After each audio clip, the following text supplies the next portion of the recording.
I know.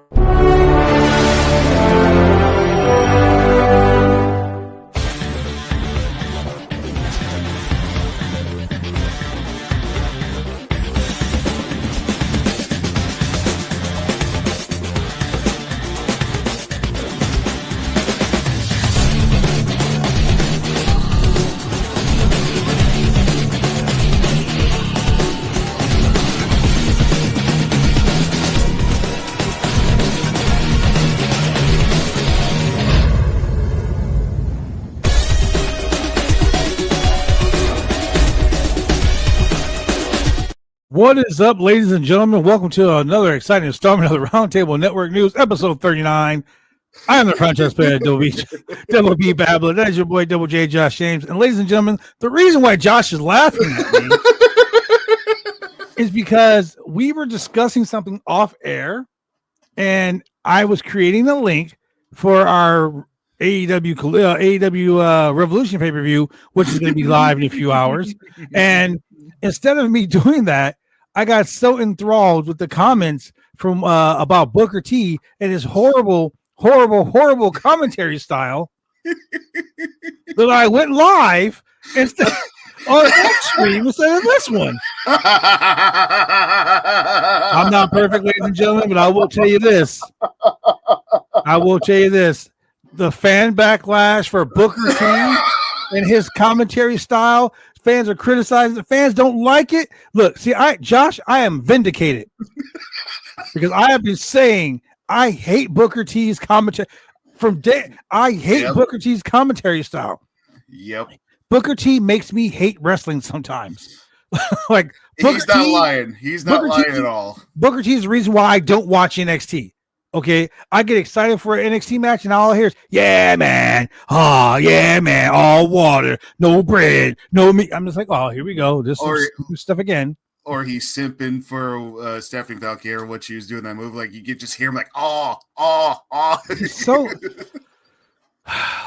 welcome to the show, ladies and gentlemen. I mean, I simp for her too, but I don't go do that. Yeah, let's talk about the release of Mackenzie Mitchell. Courtesy of Neil Flanagan from Post Wrestling. NXT commentator Vic Joseph said he was completely caught off guard when his wife, the lovely Mackenzie Mitchell, was released. Speaking with Adam Silverstone over the Getting Over podcast, Joseph said he praised Triple H, Shawn Michaels, and Michael Cole for reaching out to them on a personal level. Silverstein noted that a lot of fans had celebrated when Mitchell showed up in TNA Wrestling, but added, a lot of us were pretty bummed and frankly surprised when she was released by the WWE, which we were. Yeah. The host continued, I know it's a fine line to walk. I get it. But did it come as much as a shock to you guys as it did us? Joseph noted that the news had come at a bad time not long after the death of his father. He said this, I'll be honest about it. I was completely caught off guard. I remember the morning and was like interesting. The interesting thing is my father passed away in October. She was fired the first week of December. So it was like boom, boom, So yeah, it completely caught me off guard. Caught her off guard, caught some people off guard in the company as well. However, he had that his wife understood the business decision and it had been made, and that she had no ill will. It also noted that the working relationship between NXT and TNA. He always thought that would be a great opportunity for her. So shout out to her for making the jump to TNA and making it work. I'm glad that Vic Joseph got to talk about this because when she got released and I saw her show up in TNA, I was like, what the hell happened? Like I didn't even remember her getting released. It was like, that was the shock. Yeah. It was almost as shocking as Husky from the Husky Files joining us on the news. Oh, hey, Husky. Hi. Oh, Shane Husky. I'm just eavesdropping. So I knew you were. Let's go on to some other great news. Let's talk about Layla Hirsch. Congratulations to Layla Hirsch. This is courtesy of Mike Johnson from PW Insider. Layla Hirsch, who recently left AEW, announced that her and her longtime girlfriend, Jordan, were married on February 28th. So congratulations to the happy couple. Layla Hirsch and her girlfriend are now married. Such a beautiful couple. Such a beautiful couple. Shout out to them. I love that. I love that. Like, I love when good things happen to good people, and that makes me smile just a little bit more. Yeah. Something that doesn't make me smile a little bit more, and I'm not talking about Booker T again, I promise. Yeah, man. Eric Bischoff shows up on WWE's LFG show. This is courtesy also of Mike Johnson from PW Insider. Scheduled for tonight's or yesterday's, tonight's LFG, WWE and A&E programming. Former WCW president Eric Bischoff created the NWO, breaking new ground sports entertainment. Bischoff and WWE Hall of Famer Sean Waltman challenge each LFG team to create a new faction to expand their individual and collective personalities. That is going to happen on LFG premiere tonight, 8 p.m. Go check it out. At 9:30, you'll get WWE Rivals. It premieres Triple H and Shawn Michaels. For the first 30 years, Triple H and Shawn Michaels have been connected on TV and behind the curtain. When the relationship started, shattered in real life, the two former friends go to war on screen. Damn it! Thinking about Booker T has just upset my whole day. Then at 10:32, which is kind of odd, WWE's Greatest Moments premieres. The NWO, the professional wrestling world changes as it emerges with a new world order. The NWO, the black and white group, takes over WCW, reaches new heights in TV ratings and pop culture, defeats WWE in the ratings for 87 weeks. Wow. We also at 11 p.m. another episode of WWE Rivals, WWE versus WCW. The battle between WWE and WCW for the top spot on television in the mid-90s and early 2000s takes the entertainment world by storm, commonly known as the Monday Night Wars. WWE uses its cutting-edge product to combat Ted Turner's WCW. So that's that's courtesy of Mike Johnson from PW Insider talking about the WWE programming. But speaking of programming, tonight, live on the Roundtable Pro Wrestling Podcast, we have AEW's Revolution. Oh my goodness! I'm kind of excited for it, but I want to update everyone on the AEW Revolution 0 Hour. So many matches on the show tonight. Why am I not surprised? And Jesus Chris Christ. Jericho on the 0 Hour. Thank God. Let's update that. So Big Boom AJ, Mark Briscoe, and Orange Cassidy are taking on Johnny TV and the MXM collection. Ring of Honor World Champion Chris Jericho, not on the main roster show, on the pre-show. I'm taking on Lucha Star Gravity. We also have a prediction right now. Chris Jericho still will be on the main show, but as a live performance. Wow. I forgot about that. Damn it. Dang. Okay. And then we have AEW TNT champion Daniel Garcia and Adam Cole and Roderick Strong and Kyle O'Reilly. Goddamn. In a 4-on-4 match, taking on Shane Taylor Promotions, friend of the channel Shane Taylor, the Infantry, and the Ring of Honor Pure Champion Lee Moriarty. And that's so nice he named the stable after me. Wow. I know, right? Your last name isn't Taylor, but whatever. Then we have Shotty Lee Johnson and Blake Christian taking on Commander and Hologram. That's the pre-show. I'm more excited for the main show. Oh yeah, Josh. The main show is going to be crazy. And it all a lot of it stems from this yesterday's Collision. Mm-hmm. We saw the Ops.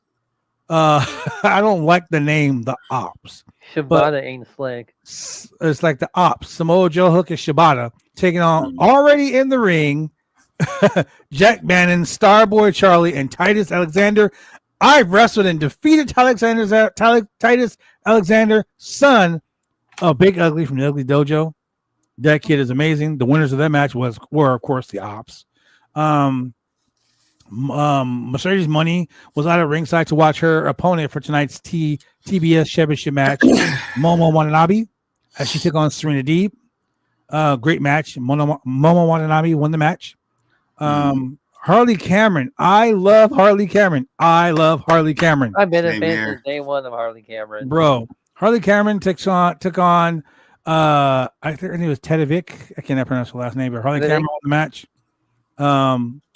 The Infantry, Charlie Bravo and Sean Dean, with their boy Shane Taylor, took on Roderick Strong and Kyle O'Reilly. It's crazy. Roderick Strong and Kyle O'Reilly won that match, and that's the reason why they have this 8-man tag team match tonight on the pay-per-view. Hologram and Dralistico. Man, Lucha. Lucha thing. Dude, it was a great match. Hologram with the win. The Outrunners, my choice for the new tag team champions, those grizzled young vets, Truth Magnum and Turbo and Floyd, took on the premier athletes Tony Nese and Arya Davari, of course, with Smart Mark Sterling. The Hurt Business came out, tried to cause a little drama, but the Outrunners defeated them. Oh. Daniel Garcia defeated Lee Moriarty to retain the TNT championship. Lee Moriarty, of course, is the Ring of Honor Pure champion. Mm-hmm. And that was the main event. So they had a super big high package about Kenny Omega to starting the Revolution tonight. Some of the things I want to talk about the Revolution show tonight, the Young Bucks have been spotted in the area. Oh. I mean, the Young Bucks are from California. Well, They're from my Los best Angeles. friend Jack Perry returned. So I don't know if Jackson Perry will return. Mr. Jackson Scapegoat Perry. I don't know if he'll return. But the show looks like it's going to be a great show. You can watch it here live with us, ladies and gentlemen. It's going to be awesome. I want to talk about some new. Yeah, you won't be here. I want to talk about some new AEW trademarks that have been filed. Oh. Trademarks. Yeah, you know when people trademark stuff. This is courtesy of Mike Johnson from PW Insider. AEW has trademarked AEW Spring Breakthrough. Oh. Spring Breakthrough. We're going to see another AEW show. Is it going to be a pay-per-view? Is it going to be a Collision or a Dynamite or whatever type of show? The filing was for goods and services in the realm of entertainment and the nature of wrestling contests. So it's going to be a new show.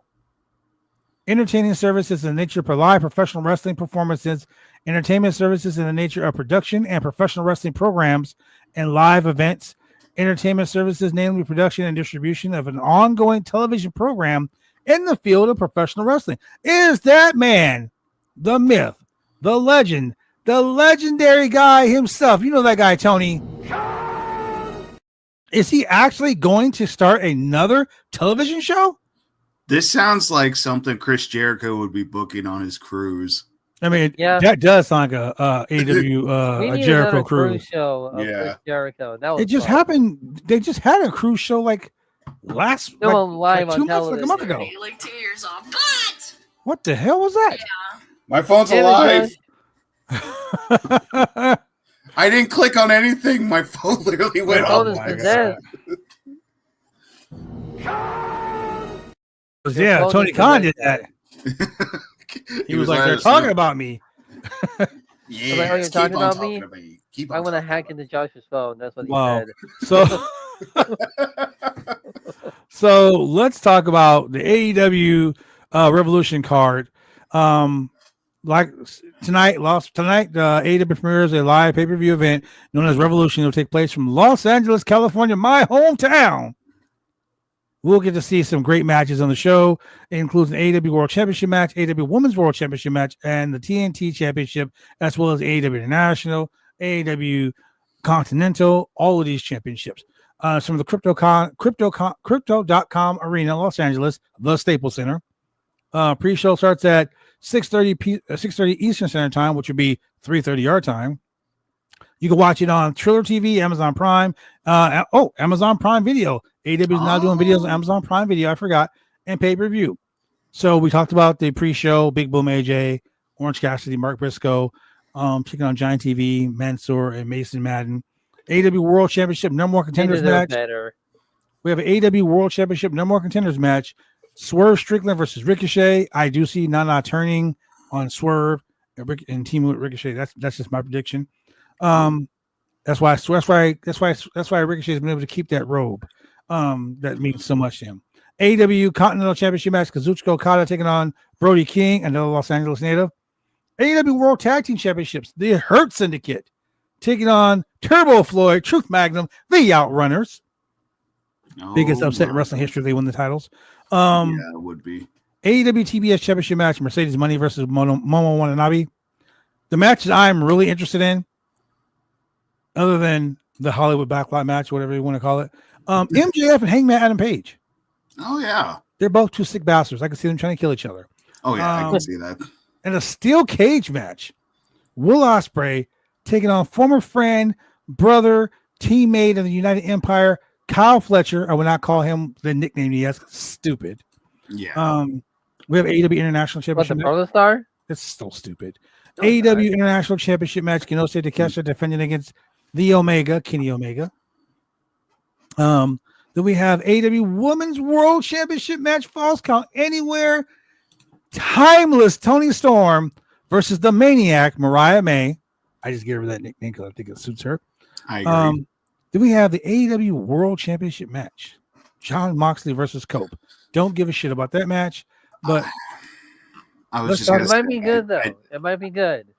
It's maybe, but it's just a match that the build's just been like. If you've been watching our watch-alongs of AEW, a lot of us don't really care about this feud.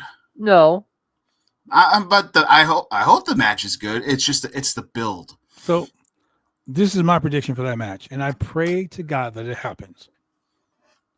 I see Jon Moxley losing the AEW World Championship to Adam Copeland, aka Cope, and then the Ultimate Daddy, Christian Cage, cashes in and becomes the champ. Because remember, when Adam Copeland beat Christian Cage for the TNT Championship, later on that night, Luchasaurus, Kill Switch, whatever you want to call him, won the right to challenge for the championship. And what did he do? He gave it to Christian, who beat Adam Copeland right away. History will repeat itself tonight. I see AEW World Champion at the end of the night. Yeah, boy, Christian Cage. I brought that up on a watch along one time, and Sinner didn't agree with me about that. I see it happening for two reasons. One, I do too, because Cope doesn't need to be the world champion. There's no story with him being the world champion. No. And two, Christian Cage has been the cash in the case guy for almost a whole year. 2 years in a row. Actually, I almost forgot that thing even existed. I didn't until I saw Christian Cage doing an interview, and he had it with him. I'm like, oh shit, he still has that dented up folder. Yeah. So I think that'd be great. I'm hoping that happens. And Edge is, Adam Copeland has been known as the ultimate opportunist. Wouldn't it be so great if someone was the ultimate opportunist on the ultimate opportunist? That would be great. I love stuff like that. It makes me happy. It makes me all antsy in my pantsy. It makes me all excited. Say it, Blaine. You know you want to say it. Wow. No, I'm not gonna say it. No. And then let's talk about this.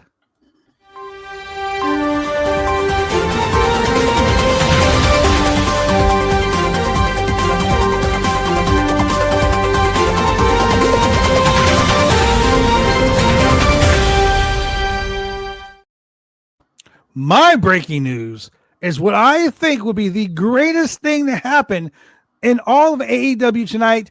The best match you're going to see on this show is for the AEW Women's World Championship. You're going to see Timeless Toni Storm defend the World Championship against Mariah May. This right here is going to be the show stealer match of the night. Facts. Main event. If Drew still was doing the big money gimmick, this would be the big money moment of the night. This is going to be the best match. I see Mariah May losing, going on a downward spiral, and just going crazy. I mean, she's already being she's already deranged and crazy, but I see her like going the Toni Storm route. As when Toni Storm lost her mind. Mm-hmm. I see her. I see Mariah May being the one to end Mercedes Money's reign. Oh, yeah. Oh, okay. I see that. And I can also see Mariah May reuniting with Toni Storm as the TBS champion. I wouldn't go that far yet. That would never happen again. I don't think that happened. But no, I wouldn't go I can see it down the road, though. I can see it. Well, maybe down the road, but for right now, for this year, no. No, definitely not this year. Well, I could see them fighting over for both titles. That's what I can see. I don't want to see another one of those matches. You know, the reason why we have in NXT the champion versus champion match is because because there are rumors, and Dave Meltzer said this on his show that like I said, it's rumor. Because when Meltzer says it, 75% of the time it's wrong. But that's just me. I'm just saying that's just me. I think that Julia is hurt. She's injured. Mm-hmm. So I think that's the reason why we're seeing this unification match. Yeah. So before we finish off, I want to talk about something because, a lot of people get accused of things in professional wrestling. A lot of people does that not happen? A lot of people we had a movement that happened not too long ago. Speaking out movement, a lot of people jumped on the bandwagon. A lot, and this is the reason. I talk to the mod about this all the time. This is why some people won't believe a woman has been abused or a woman has been sexually assaulted, because people jump on the bandwagon and they say these things. Prosecutors, this is also courtesy of Mike Johnson from PW Insider. Katrina Teresa, I can't pronounce her last name, so I'm not going to. The assistant state attorney for the 9th District Circuit of Florida filed paperwork on Thursday, March 5th, affirming that there will be no criminal charges pursued against former AEW talent Thomas Wensaw, known as Boulder, of the Iron Savages tag team. And now the case is closed. So the court filing also noted comes now the state of Florida by the thorough and unsigned assistant state attorney in the state that won from the investigation which has been made. It is, in my opinion, as of this writing of this case, is not suitable for prosecution. The action is taken to clear the record and to release subject bond if any post responsive to the above charges. If in custody, the defendant should be released provided there are no other charges to hold against him. The victim in the incident said that Warsaw arrested on January 13th on charges of battery by strangulation, filed a statement requesting that he not be prosecuted. In this document, it was signed on January 15th by and added to the court records on February 28th. The victim, who PW Insider is not naming, stated, "I am by execution of this document advising the state attorney office of Orange County, Florida, that I do not desire the case to be prosecuted further and request the charges be dismissed." Oh. AEW quietly released Wensaw. It wasn't quietly because we talked about it on the show. Mm-hmm. After learning of the arrest, Wensaw has not publicly commented on the arrest. He has not wrestled since January 11th, several days before his arrest. So this filing has been dismissed by the district attorney. Now, keep in mind, the witness, if the witness said, "Hey, I don't want this to happen, I don't want this to go to court," the district attorney has the right to still pick up that charges. Mm-hmm. In California, in Oregon, it doesn't matter if the victim says it didn't happen. They will pick up the charges if there's substantial evidence. So this tells me there wasn't substantial evidence in this case. They lived together still. At one point, we reported that the victim there was a restraining order put on him, so he couldn't go home, and the victim wanted the restraining order lifted. I pray that this isn't a Stockholm syndrome situation where the victim is like, "I love him. I don't want him to go to jail," because if she is in fact being abused, he should go to jail. Mm-hmm. These are my thoughts alone. They don't reflect the Roundtable Sports Podcast Network or any other affiliations. These are my thoughts. If he did it, he needs to go to jail. Yep. That's how I feel about it. But if he didn't do it, he needs to be exonerated and let go. So that's my stance on it. With that being said, ladies and gentlemen, thank you for watching the network news with us. I'm the franchise. That's your boy Double J, Josh James. That right there is Shane Husky. We'll see you guys at AEW Revolution at 3:30 Pacific Standard Time. That being said, Have a great day, ladies and gentlemen. And remember this. Tony Khan, you're amazing. Booker T, you suck.